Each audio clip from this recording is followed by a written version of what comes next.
Hello and welcome to the 3,500 Miles Between Us podcast with your hosts Jobie and Abigail.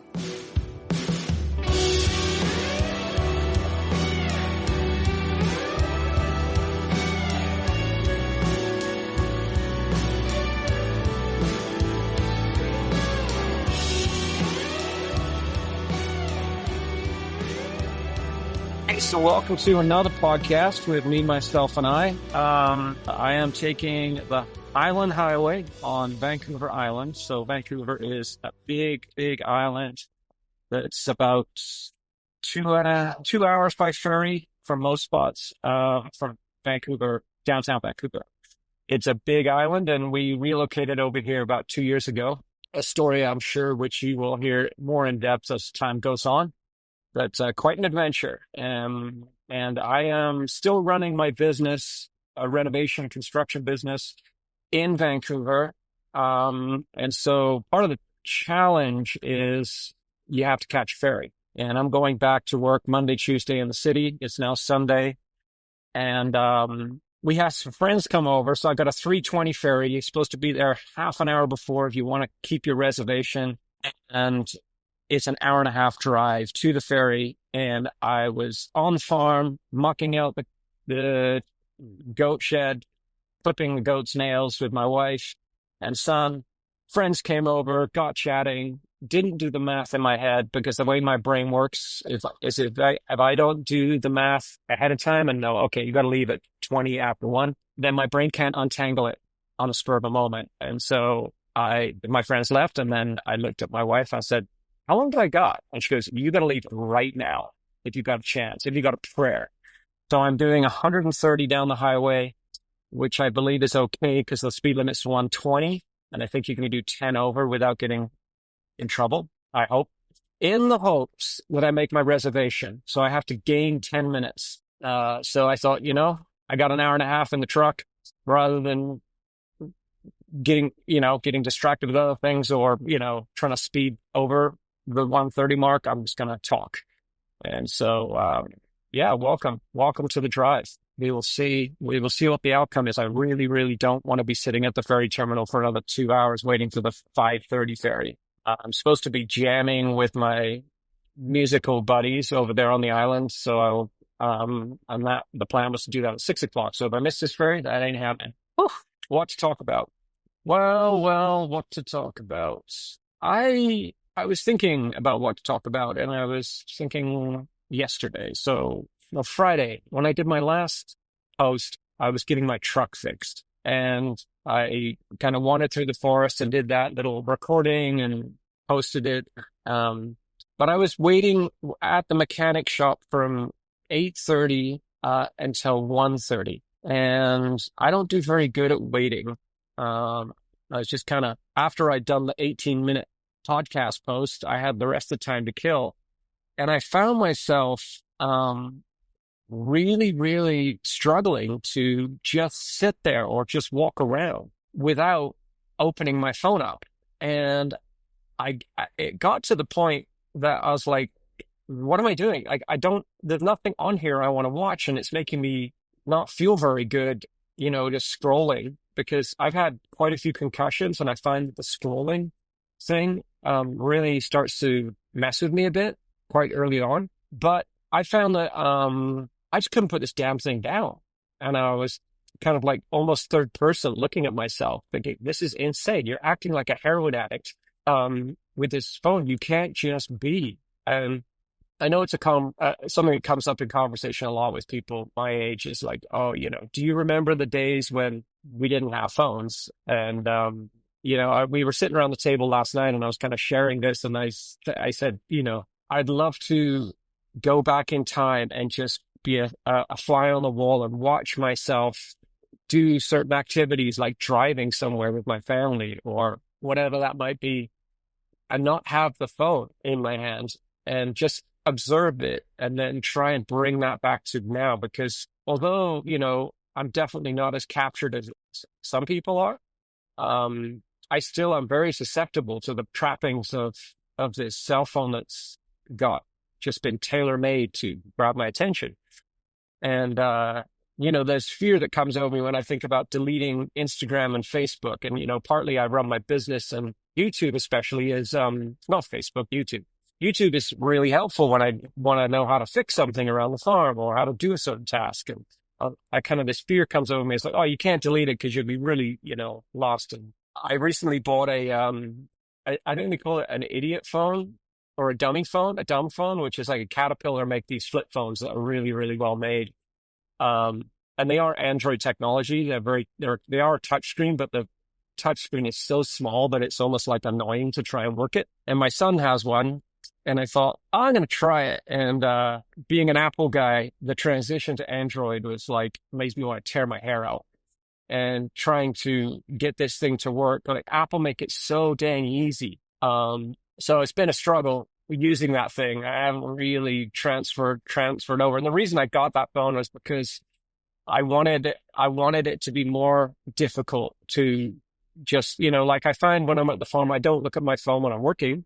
But then at lunchtime, I'll come in and sit there, and my wife will be there in the kitchen, and I will be like, okay, now I can catch up on news and all this stuff. And then I walk away from that and feel crappy about it. I'm like, why do what you just kind of, it's just this kind of like habitual, whenever there's a bored moment, open your phone up. And I know that being a parent, I struggle with it with my children. I mean, I watched it really capture my two oldest kids. It was almost palpable, the kind of change in their personalities when these things got introduced and we finally caved and let them have it. And then it seemed like every fight around the house was around this bloody phone. Like, get off your phone. Get off your phone. Do you need to be on there right now? Can you finish? I can't finish it down. I gotta Snapchat this person back. And now I'm having the same issue with my my middle daughter. So I got four kids in total, but, my youngest son is actually fairly aware of it, even though he still gets trapped in it.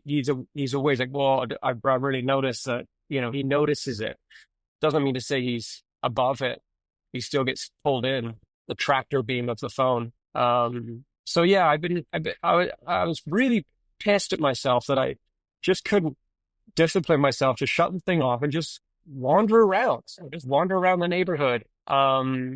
And it's not always like that, but I really, really could really feel this like, oh, like it was like an addict seeing a plate of drugs on a table, like impossible to walk away, or an alcoholic looking at a beer, not be, just impossible to not be able to reach out and just grab it and drink it. Yeah, so I was just thinking about the kind of the dance, and I think that my generation is probably the last generation that remembers what it was like without a phone. I mean, if you're in your late 40s, early 50s, you probably remember what it's like without a phone, and it was like I don't remember if I was happier. I don't remember, but I remember what must have been was when you're interacting with even other adults, there was a lot more facial like recognition, like eye to eye contact, just talking, just wondering, dreaming, like a lot more of that was happening. It had to happen because you'd fill that void with imagination. And it feels like these phones, have stolen imagination from our children for sure. It's like, why would you go and imagine being a soldier? Like for me, I grew up loving to play armies. Like armies to me was like to a sweet tooth eating chocolate. Like I used to absolutely relish meeting with my buddies, my best friends, and playing a like 2 or 3 hour game of armies. And when I grew up, it was the bad guys were always the Germans because I grew up in England. And I think if you're in America, it would have been cowboys and Indians. I don't know if that's politically correct to say that, but probably not. I put my foot in my mouth all the time when it comes to political correctness and not very correct. But in England, we grew up always the bad guys were the Germans. It was the Germans and the Brits. And because World War One and Two were kind of our closest history to war. And I remember just feeling like I was eating a big piece of chocolate cake when I played armies. Like that's that feeling of like complete and utter immersement and enjoyment and satisfaction. And I don't see kids doing that much. Like we used to have a big dressing up box in our house and we would always dress up. My sisters would always dress up. And I spent a lot of my younger childhood being an imaginary character. I was Robin Hood. I was a pirate. I was Indiana Jones for a long time. and I lived and breathed it. And it's sad that that is kind of almost a thing of the past in our culture anyway, in the Western culture where smartphones are so easy to get our hands on and so cheap. It's funny that they call an idiot, a dummy phone, a dummy phone. I think it should be reversed. A dummy phone should be the smartphone. The smartphone should be the touchscreen Apple phones. And I know that a lot of people in my age group have these conversations, and and I know that it's a struggle with parents. Like it's a constant parental struggle. Like I know friends of ours are like, well, I don't know what to do. I got, and they can get into all kinds of trouble on the phone, and there's unfiltered access to creeps, and yeah, it's wild. It is a wild world that we live in, and I just find myself um also feeling the hypocrisy in myself because it's easy for me to point my finger at my children, but I also notice after the fact that my wife was trying to talk to me and I was looking at the phone. I'm like, oh man, I get so mad. But in the moment, it's too enticing. It's like, and then after I lie in bed, I'm like, I have regret. And how many times have I driven, I don't know how many times that what am I trying to say here? Like those who say, "Oh, I don't text and drive. I don't look at my phone and drive." I'm like, yeah, I'd like to see it. I'd like to see it because I struggle with it. Like, I come up to a traffic light or a stoplight, and the first thing I do is like, oh, is open my phone up, and uh, and I've had a bad accident from looking down at my phone. I was looking for directions, but it was still bad, and my oldest daughter was with me in the car, and I could have seriously hurt her. I completely totaled my car and hurt the people in front of me. And I'm ashamed to say that, but it's a thing. And I struggle with it. I struggle with it all the time when I drive. And I try and not do it. And I know that, some people might be listening to this and judging me and saying, how reckless of you. And I'm sorry. I know it's reckless. I feel this pull and I struggle with it. That's all I'm going to say. Like it's there. And I don't drive from point A to point B, and barely ever do I not reach out and touch my phone. It's a thing, and I'm ashamed to say I do it, and it's a struggle. And I don't want to, sorry, I just got cruise control on here. I don't want to, have another accident and hurt somebody and hurt myself. So getting this dummy phone was kind of my first step in trying to, manage that. And so far, it's been a pain in the ass because they haven't made it easy. I'm like, can you just I just want the thing to work. I'm not technology. I don't have the most patience when it comes to technology, unfortunately. Or maybe it's fortunately. It's not my forte. So yeah, I don't know who else. I'm sure lots of people feel it. I mean, if you're a parent, I'm just gonna take a sip of water. If you're a parent, I'm sure that it's a real struggle, and you often have these talks with your spouse about, I mean, some parents don't seem to give a monkeys. I go to a restaurant and I just put the tablet there and the kids will just scroll through the tablet, and I was like, okay, that parent here obviously doesn't give it, doesn't really care. That their kid's just wasting their life down this rabbit hole.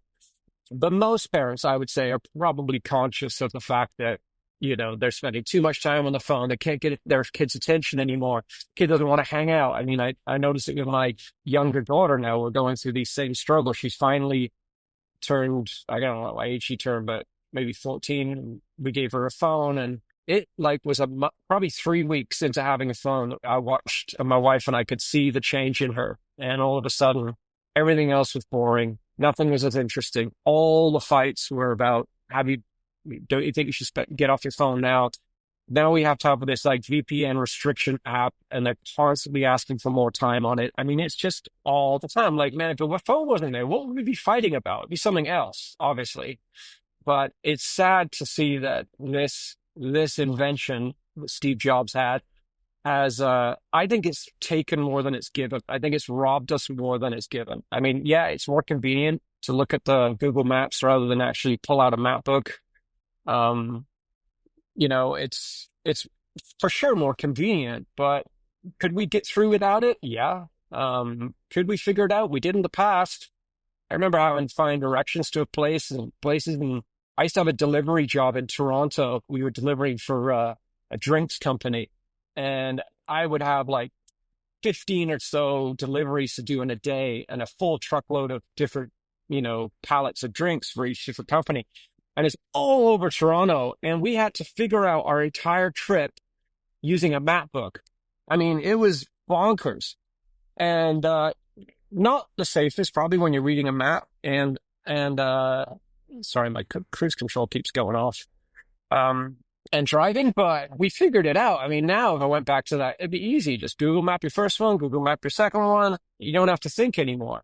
Um, so would I bet there's a lot of people that would wish for it to be back like it was then, because it's funny, right? You don't notice what I'm trying to, how do I unpack this? You don't notice what you haven't got until you've had it, and then you always want it. Like heated seats and a heated steering wheel. If you've had a car in a cold climate, like in Canada here, it gets pretty cold in the winter. And if you have a car with heated seats and a heated steering wheel, and then you transfer over to a car that doesn't, you're like, I don't, like when we get our next car, I don't care what it is. It just has to have heated seats and heated steering wheel. Well, we lived years and years and years without heated seats and steering wheels, and you just wore gloves and dressed up a little warmer. But now you tasted it. It's like, yeah, no, cars gotta have heated seats and heated steering wheels. Um, I guess you can never turn the clock back. You can't unsee things, right? Like now we're used to all of these convenience. It's hard to go back. It's hard to, go back to an old T9 flip phone. Maybe, maybe if there is a solar flare or something crazy like that where all the technology explodes and doesn't work, uh, we'll be forced into it back into the days of before flip phones and I mean smartphones. And I remember when COVID first happened. I mean, everyone remembers this because it was a planetary thing. It happened all over the planet. But when COVID first happened, people were kind of aware of each other. Like the same way when people talk about 9/11, they would like walk down the street and they used to bump into each other on the street. I can't tell if this is, oh yeah, it's still recording. And I think that, I remember when COVID happened, we were kind of aware of like all of a sudden that we were told anyone could die at any moment. So it was almost like life had felt way more precious and our neighbors and those around us felt way more like we were so much more aware of each other. Because the whole world kind of stopped for a moment and pretty quickly things got distorted and that kind of went into the back and it was all about vaccines and do you or don't you have it, and it totally changed. But in the beginning it was I actually really liked it at the beginning. It was like this unifying moment where I felt connected to the folks in Spain and Italy and my siblings, and every morning it'd be like what's going on today, like I thought my company was going to not ever get up on its feet again. I thought it was over. We just didn't know what it was from one day to the next. And it was kind of exciting. I found it like that. And, yeah, given I didn't have anyone close to me that was really sick, but, I thought it was like exciting. And, I think that's just my nature though. I'm kind of, people have often said to me that I was born in the wrong era. Like I really thrive in adversity. And when times are tough and when there's like a mountain to climb, I don't do so well when things are just kind of plain Jane, bread and butter, normal black and white day, go to work, come home. I kind of go a bit crazy. Um, so, I don't know where I was going with all of that. Oh yeah, just our attention. And,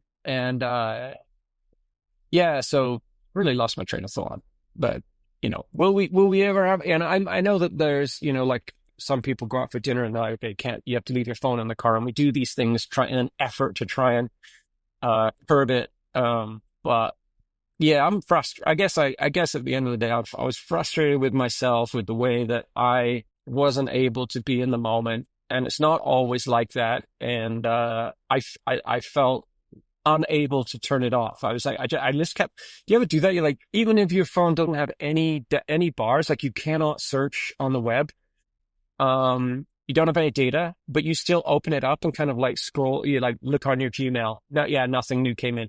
You're going to go back and look on your text. Yeah, nothing new came in. And you go and look on your different apps and nothing new came in. And nothing new is going to come in because there's no data in your area. Like we have a lot of dead zones on the island, but you still have like this nervous twitch. And I'm like embarrassed to say that I was doing that. I was like, jeepers, man. So yeah. Anyway, I don't know. I just wanted to take a moment to reflect on that. As far as the podcast goes, well, this is the second one, and my sister's still not with me. We did talk about it today, though, and I think we're excited. We're excited to see where it's going to go. Um, like I said before, we've had very colorful lives, and maybe not as colorful as you, but maybe more colorful than other people. And I think that we're on this planet with each other, and we're kind of like passing ships. Even my kids, I think that they understand my stories and what I've been through. And then sometimes when I tell them something, I'm like, you know that, right? Like, no, you've never told me that, Dad. And I'm like, what? And I realized for me that I live a lot of my life in my head. And I feel like I've had conversations that I've not actually had. Like my wife struggles with it. She goes, I think that she knows what I'm thinking. Like when I'm frustrated, I just internalize it. I'm like, she's got to understand why I'm frustrated, surely. And she actually has no idea. And she's left kind of like trying to put the pieces together, which is not cool. And I realized for me, I live a lot of my life in my head and it doesn't actually come out. So this is a nice opportunity to get it out. Like singing was like that for me. Like when I was writing songs, it like allowed me to dig deep and scrape my emotions and get them onto paper and then perform them in the form of a song. And so yeah, I think Abigail and I are stoked to kind of talk more about our experiences and maybe even talk to other friends of ours and interview other people as well, which could happen as well. So that would be exciting. And I think for me, it's just like, as such a creative person, it's nice to have something to funnel that creativity into, other than physical creativity on the farm that I'm doing. And I really need that. It gives me a sense of peace and excitement. And hopefully it lasts and hopefully it's rewarding. I did try a YouTube channel about 2 years ago and that was very time consuming because of the sheer amount of editing. And it was a little soul destroying for me because I got caught up in what they call the vanity metrics. And, and I noticed that, of all the effort, and I was like 25 people were watching or 70 people. I think the biggest one we had was 3,000, but kind of got down on it. And it's interesting because when we were in the music days, if you played a club with 25 to 30 people, it's like, yeah, it's not bad. Play a club with 3,000, you're just really doing well. But on the internet, it seems so low because what do they say? Comparison is the road to misery. And I found myself quickly turning into that. I was comparing myself with these people with million subscribers and I just felt like completely deflated. So I'm hoping this doesn't do that. And I think doing it in tandem with my sister will feel a little more like I'm not all out there on my own doing it. And yeah, I'll leave it there. And we are going to be back on the air with my sister for sure. It's going to happen on Friday. We're going to try and connect every Friday. And then I'll try and post it for the weekend. And we'll see where this goes. I'm sure it'll take some twists and turns as it kind of unfolds and blossoms. But yeah, chat with you soon, guys. Okay. I'm not done. I'm not done yet talking about my technology rant. I'm in Vancouver. It's now the following day, and I'm about to start going to meet clients. And I'm out for coffee at a JG Bean just off of Fraser Street, and I'm sitting there. And I've seen this more often than not. Like I've seen this a lot. So here's the scenario. You got an elderly man with his wife, look to be in their probably early 70s, meeting their daughter of around 20 for a coffee. And this is playing out in front of me. And they get coffee and they sit down and the daughter and the mom pull out their phones and the father doesn't, the dad doesn't. And I think because I'm a man, that men have a harder time adapting with new technology. I think women are much more adept to latching on to technical things. Like if we're going to hook up a new device in the house, my wife is way better than I am at it. Like I've got zero patience for reading instructions, and I just don't intuitively. It doesn't seem intuitive to me. I can fix an engine, but when it comes to technology, she's way, way better at like, well, just press this and over here, and don't you go in here um and so I'm just kind of observing this as I'm drinking my coffee. And so the mother and the daughter open their phones once they get their coffee and are just staring at their phones. So the mother is like 70 something, daughter's in the 20s, and the dad is just drinking his espresso, staring out the window, and there's zero conversation happening. I mean, how bloody dysfunctional is it? And I'm not judging it because I know I've probably been that person that probably people have watched me on my phone while my kids are there tugging at me saying, "Daddy, Daddy." And I can tell myself that it's important because, hey, I'm answering an email for work. But it was so sad to see it. And I've seen it more often than you'd think. Like there's this kind of scenario where even a couple sit down and the man's just like staring there out the window and the woman's just on her device. And wow, like evolution, hey, like we've come so far, but we've also fallen so far at the same time. All of this technology is supposed to bring us together, and it's actually made us siloed when we're inches away from each other. And so there you go. Another rant about how positive technology is for us. Not. Okay, I'm done now.